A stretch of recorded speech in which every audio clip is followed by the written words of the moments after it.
On today's Winning Cures Everything, we're diving into the FBS Independents, and there's only 4 of them this year. Notre Dame, Army, UConn, and UMass, of course. We got a lot to talk about with these guys. So, let's go on and jump into it. Can you believe it? It's football. I've been watching it for 40 years. Are you kidding me? You're listening to Winning Cures Everything. Game day, baby. Wake up or get out. Here's your host, A confident young man, a superb athlete. Gary Seegers. All right, let's get to it. I'm your host, Gary Seegers. This is Winning Cures Everything, episode number 33. It is the Tuesday, June 15th edition of the show. And like I said earlier, we are going over the FBS Independents. There's only 4 of them. The show, by the way, brought to you each and every time out by BetUS. It is America's favorite online sports book. I'm telling you, go check it out. There's a link in the description. You can get signed up for free. You will get $50 to play with. Just go ahead and knock yourself out. Go and knock yourself out. That'll be good. BetUS.com is where the game begins. Of course, let me go on and tell you, we're coming back. The BetUS College Football Show, June 21st. That is the first show. We're doing early game previews, so go ahead and make sure that you are subscribed to the channel. There's a link in the description for that one as well. All right, let's go ahead and get into it. We're going to start off with the FBS Independents. We'll start with the Notre Dame Fighting Irish. Last season, 9-4 in Marcus Freeman's first year.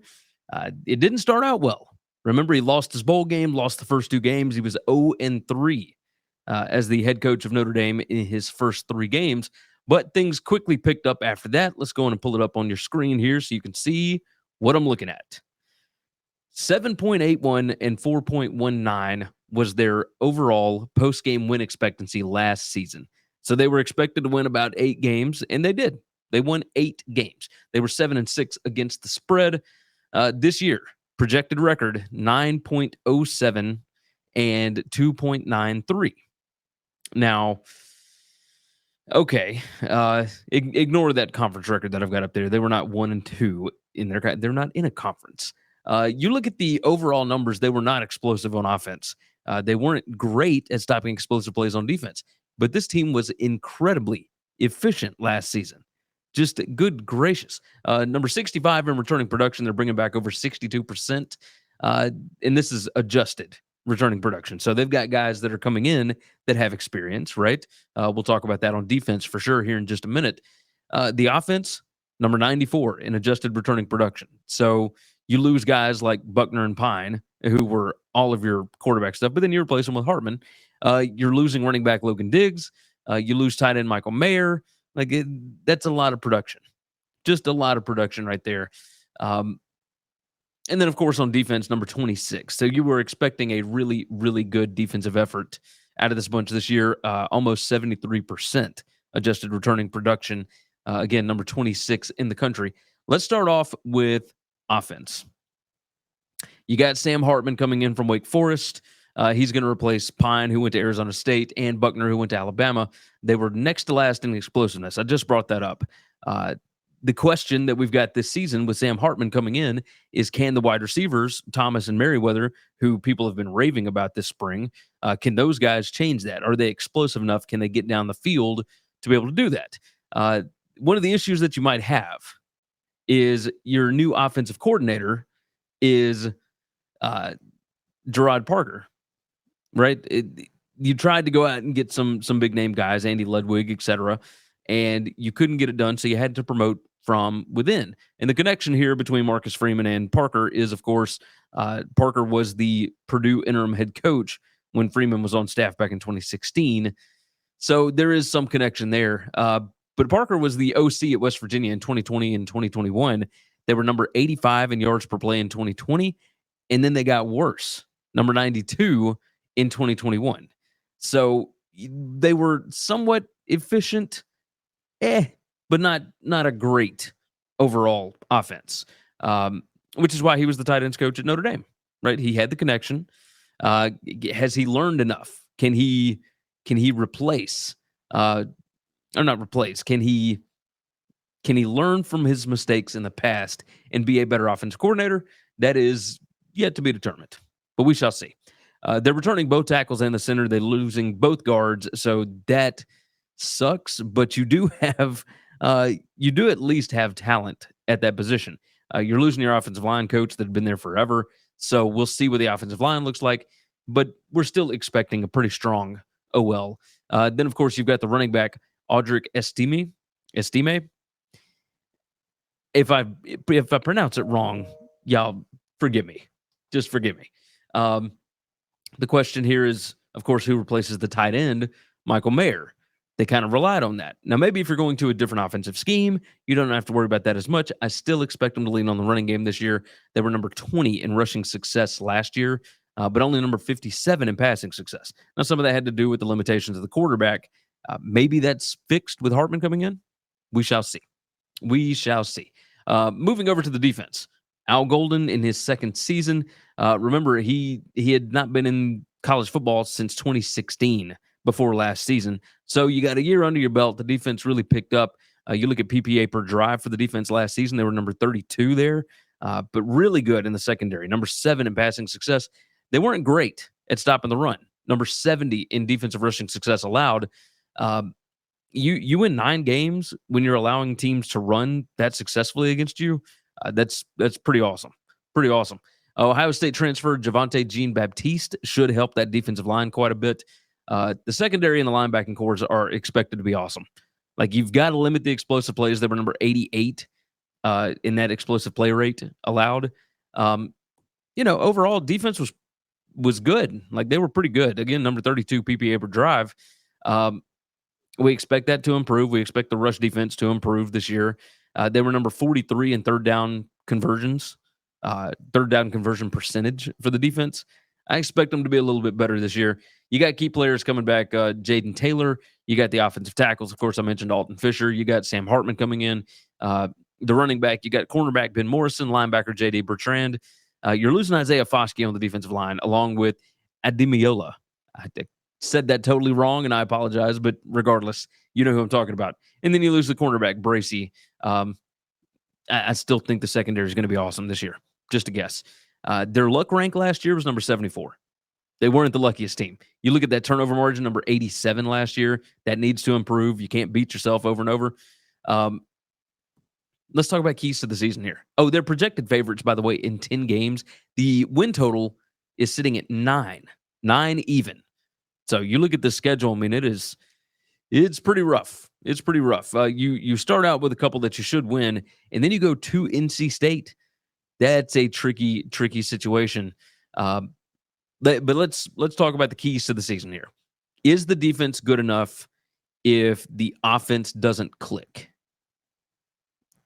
Maybe it is. I mean, it definitely was last year.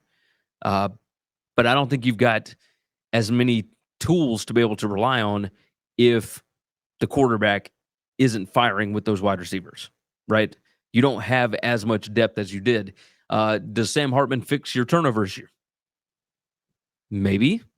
But he was known to have some crazy games with like 3+ interceptions. Now, part of that might have been how much they were throwing the ball while he was at Wake Forest. But regardless, we've seen Hartman have success running the claw offense, right? Dave Clawson's offense, that slow mesh at Wake Forest. Is this a guaranteed home run? Like in Parker's offense, are they going to take enough risks? Like, they were number 121 in fourth down attempts per game last year. They took basically no risks and still won 9 games, which is mind-blowing. They've been looking for playmakers at wide receiver for years. This is a key. Are Jaden Thomas and Tobias Merriweather going to be those guys? We think they could be. They look fast enough. They appear to be fast enough. Let's see what they do in actual games. And then, of course, another key here, schedule and depth issues. It looks like they could be something that rears their ugly head towards the middle of the season here. If you can keep everybody healthy, for sure. The starters are some of the best in the country. But after that, it's kind of the toughest slate here, all right, and maybe the key slate to see what Notre Dame's season is going to be. Week 2, which technically the third game of the season for them, you got at NC State, right? Okay. And here, I'll take myself off the screen so you can actually see everything here. But at NC State's going to be tough. But look at weeks 4 through 7. This is where you're going to tell what your season is going to be. Ohio State at home, and then at Duke, at Louisville, and USC. The Blue Devils and the Cardinals are not just pushovers. Like you could get beat there if you're not taking those games seriously. We saw it with Marshall last year for Notre Dame. So, same thing with Stanford, right?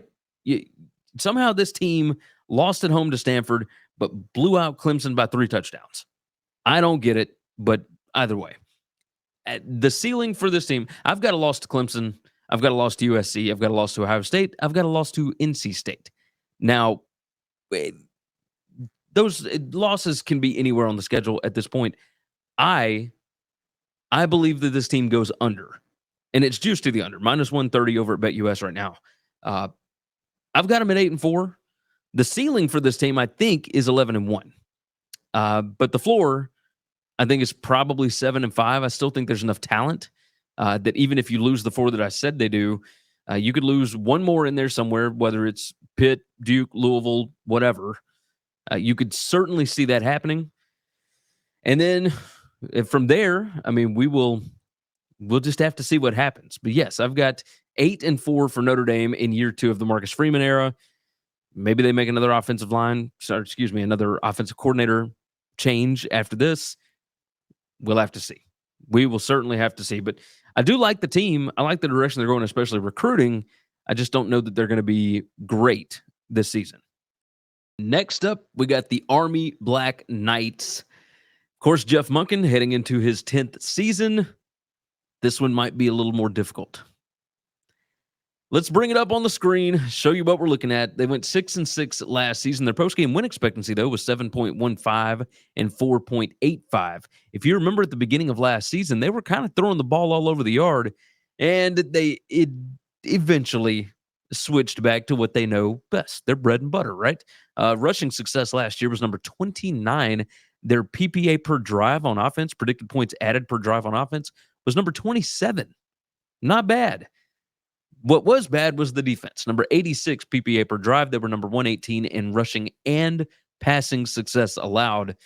Not great overall. They're number 72 in adjusted returning production, right? So a little over 61% coming back overall. Number 87 on offense, number 54 on defense. Their projected record based on win probabilities thus far, looking at all the stats, all the returning production, etc., it's 5.87 and 6.13. So let's start off with the offense. Let's talk about what this team has got going, what they don't. They brought in a new offensive coordinator. Jeff Monken is trying to change things around on offense and try something different because obviously the cut block rules have been changed. We've talked about that on the show. If you haven't, just go Google it. College football cut block rule changes. It's all over the place. So anybody that was running the triple, it's a little more difficult now, right? It's more difficult to be able to do that same thing. Thatcher was the OC at Nebraska Kearney, and they like to run the football, but they had a pretty efficient passing game as well. It was just a different way of going about the option. This team, they're going to need a quarterback. You're going to have to come up with some kind of a quarterback here. They lost their quarterbacks, Tyler Ballard and Jones. You lost the center, Connor Bishop.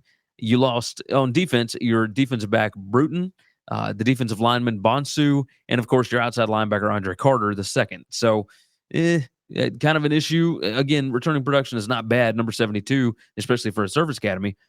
But when you look at offense, you got to find a quarterback to run Thatcher's scheme. If you're going to be efficient passing the ball, you got to have a quarterback that's capable of doing that. We'll see. Maybe Bryson Daly is the guy. But we'll see. We'll have to pay attention. They lost 98% of their pass attempts from last season. So obviously they're still going to rely heavily on the run game. They do return 57% of their rushing yards from last year. But that passing game, they're wanting to kind of change things up. Isaiah Austin, wide receiver, 6'4", 195. He averaged 17 yards per attempt last year. That should help whoever is a quarterback. So the offense, you're going to get a lot of the same, but it's going to look differently. than it has before, right? That's the biggest issue here. That their explosiveness last year was number 114. That's just not awesome. They still run a low number of plays. They try and be incredibly efficient. I get it. Moving over to the defense here. They did a good job of not allowing the explosive plays. Number 10 in the country in explosive play rate allowed. But they were number 122 in overall defensive success rate. That's not good. Again, number 118 in both rushing and passing success allowed. They lost 40% of their tackles for loss. Nate Woody, who is the DC, he was the DC for Paul Johnson's last season at Georgia Tech. It's not like he doesn't know what he's doing. He's been at Army since 2020. The secondary, I think, can be a strength here for Cam Jones and Jabari Moore, guys like that. Linebacking core is experienced. They got Carlo and Lowen back. They need the defensive line to step up. You got to be able to stop the run if you're going to run this kind of an offense, right? Key players, I mentioned Jones and Moore, the cornerbacks, the linebacker Lowen, the running backs, Riley Buchanan and Austin are going to be big. Bryson Daly, I think, is going to be the guy at quarterback. Obviously, we'll have to see. Their luck ranking last year was awful, just awful. They didn't get to go to a bowl game last year because they had 2 wins over FCS teams. You got the same issue this year on the calendar. Looking at the schedule, you got 2 FCS schools. Like, I don't know. I'm a little wary of this. They're projected favorites in 5 games. They got 5 toss-ups, and a toss-up to me is any game that is projected to be within 1 score, right? Any from 8 points all the way down to a pick 'em. Those are toss-ups to me. Their luck ranking being 115 last year is pretty mind-blowing considering the turnover margin was number 36. They were good at taking care of the ball. The ball just happened to bounce the wrong way for them several times. What goes into the luck ranking? Injury luck, turnover luck, field goals, field position, stuff like that, right? It's all over the place. Let's talk about keys to the season right quick. Heading into Monken's 10th season, and here we'll hide me for a minute so you can read it on your screen. Heading into his 10th season, it's refresh time for the offense due to cut block rule changes. They've got to find a quarterback. I mentioned that. Thatcher led the number 5 rushing offense in D2. They were still really efficient in the passing game. They got to get stops on the defense. Front 7 is going to be incredibly important. If you can't stop the run, you're going to give up big pass plays. Like you won't be able to do what you did last year. Only 5 opponents projected lower than 77th in SP+. This schedule is tough. It is incredibly tough. They need 7 wins if they beat both FCS teams. I don't think that they can get there this year. The toughest part of their schedule, if you look at it. How about this? Not the toughest part. The key part of the schedule is weeks 9 through 12. You've got UMass, Air Force, Holy Cross, and Coastal Carolina. If you want to make it to a bowl game, you probably need to win at least 3 of those. I don't know that they can do that. So my guess here is I've got them going 5 and 7. The win total sits at 6. The over is -120. The under is -110. I'm going with the under. I'm going 5 and 7. I think their ceiling is 8 and 4. They can surprise some teams on here. Can they beat UTSA or Syracuse? Yes. Could they beat Boston College or maybe even Troy? Yes. Can you beat Air Force or Coastal Carolina? Probably. So if the ceiling is 8 and 4, the floor is 3 and 9. Like there's a chance that some of these that I have as wins at ULM, Terry Bowden surprises a lot of teams. UMass, does Don Brown's defense figure out a way to stop the option? Navy, they've got a lot better returning production than Army does. New head coach, do they inject some life into that program? We'll see. We will see. So I am not bullish on Army this season. I think you're going to see some growing pains early. But overall, it'll be about what you expect from Army, and then we'll go from there. So, yeah, 5 and 7 for Army for me. The UMass Minutemen, year 2 of Don Brown's second stint as the head coach here. Whew, and it looks rough this season. Let's go on and pull it up on the screen so you can see exactly what we're looking at. They went 1 and 11 last year. Post-game win expectancy had them at 1.69 and 10.31 last year. So that's definitely not great. They lose cornerback Josh Wallace just recently to Michigan. That's not good. Their returning production is still number 30, over 69%, almost 70% adjusted returning production. So they did bring in quite a few guys. But you look at those numbers on offense. Number 130 in PPA per drive on offense. Number 130 in rushing success. Number 130 in passing success. They were number 113 in offensive explosiveness. And on top of that, they couldn't take care of the ball. Number 84 in turnover margin. They weren't good at not beating themselves when it comes to penalties. So number 126 in penalties per game. I mean, it was brutal last year. So let's go on and talk about the offense to start off with. Let's talk about this. Steve Kasula, he was the offensive coordinator at Ferris State before he joined Michigan as an offensive analyst, and then he followed Don Brown over to UMass, right? So I think he went to Arizona as well. No. Keith Dudzinski has followed Don Brown everywhere, but Kasula, he was at Michigan. The offense was next to last in both rushing and passing success rate. Only averaged 12.5 points per game. They brought in transfer quarterback Tyson Fomachon, who was at Clemson and then went to UConn, and now he's at UMass, right? Didn't get to play last year. At least I believe that's correct. I think he was at UConn before that. But either way, they brought in some transfer wide receivers as well. A bunch of new guys, Wells, Simpson, etc. They were 4 passing touchdowns to 14 interceptions last year. That ain't great. Now, some positive. They do return 4 starting offensive linemen. They lose the left tackle Longman. But multiple transfer running backs and wide receivers is going to be the key, along with whoever ends up winning this quarterback job. They got to be more efficient. They got to create explosive plays. And take care of the ball. What else can you say about this? This is rough. Which we've gone long on the 2 before this. It probably not going to be as long on this one. Defense, Keith Dudzinski. He's followed Brown's last 3 stops. He was at Michigan. He was at Arizona. Now he's at UMass as the DC. Teams ran the ball 60% of the time on UMass last year. Now, they were number 54 in rushing success allowed. That's pretty good. But they were number 121 in rushing explosiveness allowed. Number 131 in passing explosiveness allowed. Number 123 overall. That's not great. The secondary only allowed 175 yards per game. But man, was that just awful run defense? Or was it, the fact that the secondary was pretty good? They're not going to be as good this year without Josh Wallace or without Tanner Davis. I know that. They did bring in several transfers to help, build up the overall talent. Their luck rank last year was bad. It was number 99. Again, luck has to do with turnovers, injuries, field goals, etc., right? Just a lot of stuff that goes into that. They're only projected favorites in 1 game. There's 4 toss-ups on the schedule, and that's games that I project would be within a score, like the point spread. I don't feel good about this team this year. I just don't. Let me move me off the screen, and I'll tell you the keys to the season. The hope isn't necessarily to make a bowl game. 2 wins would be an improvement. Turnovers and penalties have to improve, period. They're already bad. You can't beat yourself too.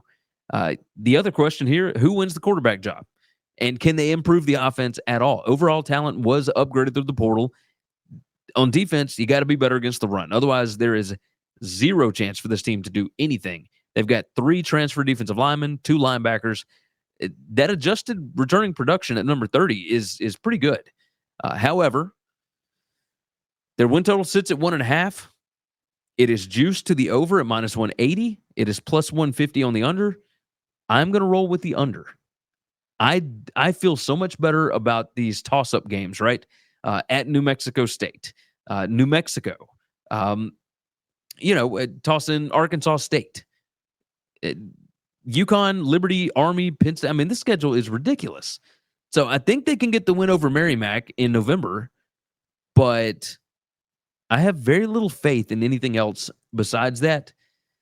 I got them 1-11. I think the ceiling for this team is 4-8. If you pull something like Florida International did last season, yeah, you could probably find 4 wins on here if you got lucky. But the floor, if you get beat up by Army pretty good, you got to come back home the next week against Merrimack. Maybe you lose that one too. Maybe the floor is 0-12.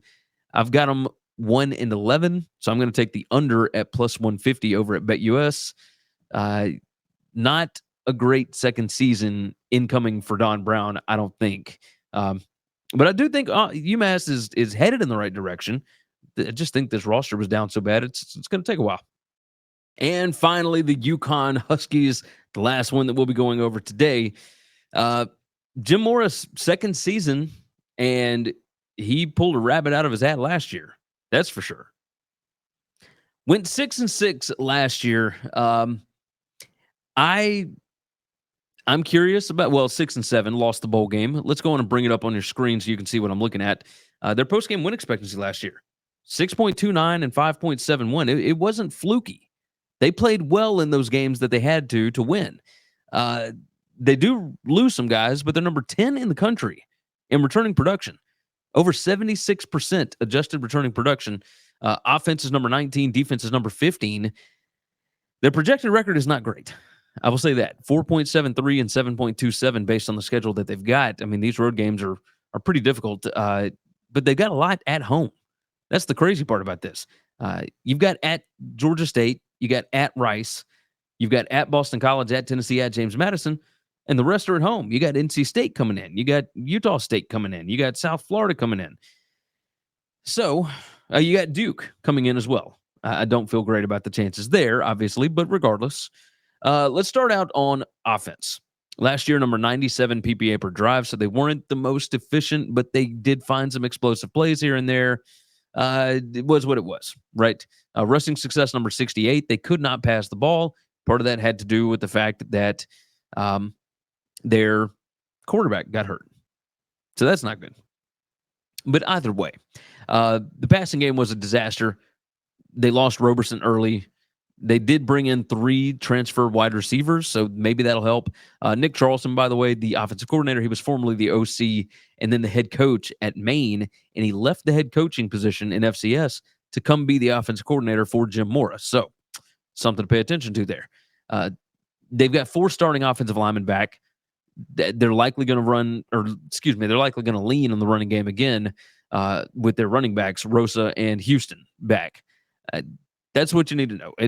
Do we see any improvement in the quarterback game, or do they lean on the running game again? And with this schedule, you could make a bowl even just leaning on your running game again. It's entirely possible. Moving over to defense, Jim Mora Jr. is going to stay on as the defensive coordinator. He's got no plans to replace Spanos, who is now a defensive analyst at Ole Miss, and he's going to serve as DC again. The defense last year, number 77 in PPA per drive, the defense was actually better than the offense as far as efficiency goes. They were number 6 in limiting explosive plays last year. That is a massive number, just massive number. But overall, like number 113 in rushing success allowed, number 111 in passing success allowed. Turnover margin was pretty good. They did create some turnovers, and they didn't turn the ball over a lot. They didn't beat themselves. Penalties, not great, number 101 in the country there. But the defense last year did improve, right? They averaged 7 yards per play allowed in 2019. That was number 128 in the country. They didn't even play in 2020. They averaged 5.92 yards per play in 2021. They bring in Mora, and it's 5.51, all the way up to number 61. That's not bad. The secondary does have experience. They could be better with improved pass rush. They're returning 84% of their quarterback pressures. And the fact that they held 5 opponents to 14 points or less is mind-blowing. Just crazy. They were number 10 in luck rank last year. So when it comes to turnovers, when it comes to injuries, when it comes to other teams missing field goals at opportune moments, that kind of stuff, going for 4th down, not getting whatever, it really helped them out last year.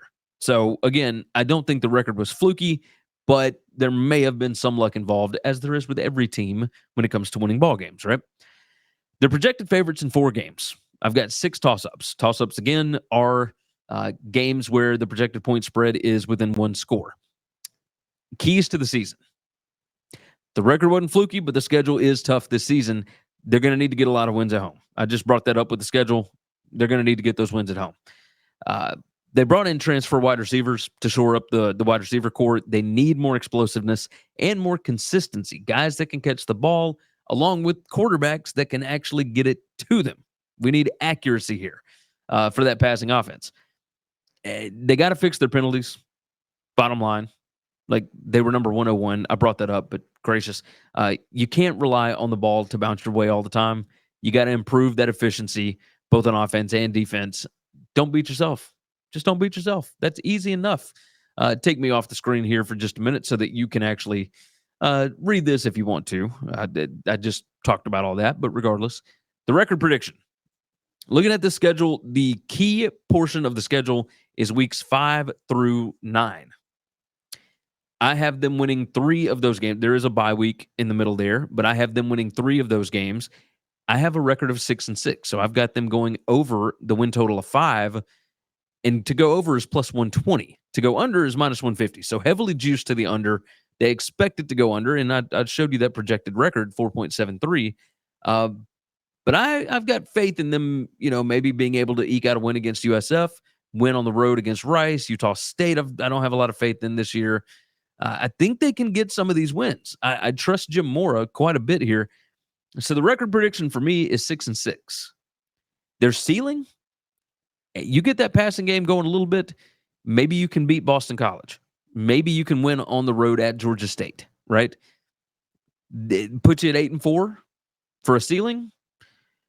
The floor, however, is really, really low. If you deal with some injury issues, all of a sudden you can't hold on to the ball, your defense can't create turnovers, the defense isn't as good at stopping the explosive plays they were last year, you could be looking at 3-9.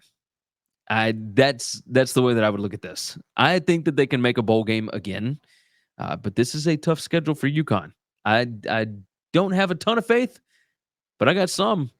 And say what you want about Jim Mora. I think he's a pretty good ball coach. I like UConn a little bit this year, so I will take the over. Over plus 120 on 5 for their win total over at BetUS. Go check it out over there. That's going to do it for today's Winning Cures Everything. The Independents, a lot of them I don't feel great about, but obviously we just talked about UConn. I do feel pretty good about them. All right, go check out winningcureseverything.com. If you've not already, subscribe to the channel and make sure that you like this video. Give it a thumbs up. All the good stuff. You know how it goes. We will have more coming up later this week. The BetUS College Football Show. Again, subscribe over there. Subscribe to the podcast, this podcast, and that one. Go get signed up at BetUS. All those crazy things. But yeah, like the video. Share it out. Tell your friends. This is a one-man operation. I'm doing all this by myself. So every like, every subscribe, etc. helps me out tremendously. With that said, I think we're done here. What another fun show. You guys know I love talking college football, and we are getting close to that season. All right, with that said, let's dive out. Take care of yourself. Take care of each other. God bless college football, and hopefully all of your tickets cash this week. Thanks for listening to Winning Cures Everything. Make sure and follow me on Twitter at GaryWCE. If you want to toss in a question, you can email me, Gary@winningcureseverything.com. Make sure and hit that subscribe button, and we'll see you next time.